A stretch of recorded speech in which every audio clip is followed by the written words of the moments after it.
Around the Christmas tree at the Christmas party hop.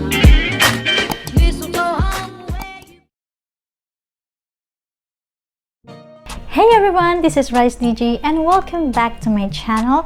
Today guys, we are going to review the eyeshadows of Squad Cosmetics. They are called Squadlettes. So I have 6 Squadlettes in my hand. Okay, so I think eto na lahat yung Squadlettes nila. Alright, so we have here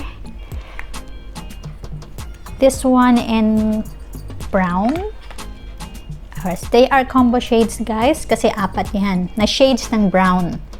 Okay, so this is in the shade Sneaky. And the other brown we have in the shade Shy. Ayan, so I think this one is lighter. Okay, so ito medyo light siya. Ito yung dark. Okay, so we have 2. I still have 4 here. So the next one is in the shade Serene. Okay, so ito pinkish siya, pinkish yung mga shades from lightest to darkest. And next we have the shade Sanguine. Ayan, so ito namang Sanguine is peachy. So peach shades. Another peach shade we have Stylish. So Stylish is also on the peach shade. And then, ilan na ba? And the last one, we have another pink shade. And it's in the shade Sassy. Alright? Okay, so dalawang pink shade, dalawang peach, and then dalawang brown. So as you can see, wala pa akong eyeshadow. Naglagay lang ako ng eyeliner para medyo bumukas naman ang aking mata. And yes, ngayon magsuswatch muna tayo. And later, lalagyan natin ng eyeshadow yung aking mata.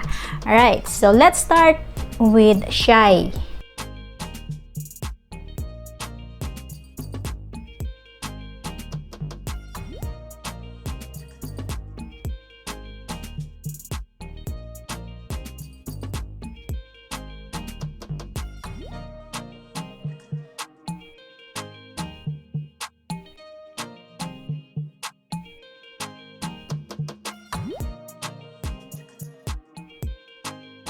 Okay, now that we are finished watching these Squadlettes, I will just try 2 shades. On my left, I will be Sneaky, and on my right will be Serene. Let's do the left eye.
maganda yung Squadlette eyeshadow palette nila.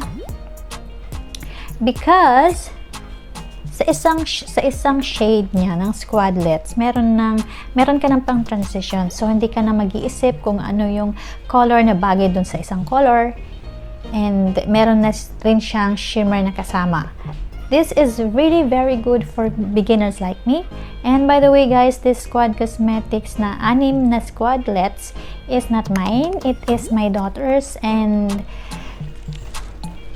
ayan, sinend sa kanya ng Squad Cosmetics. Buti pa siya may PR. My thoughts on Squadlette eyeshadows. Very pigmented siya. These are really a good buy.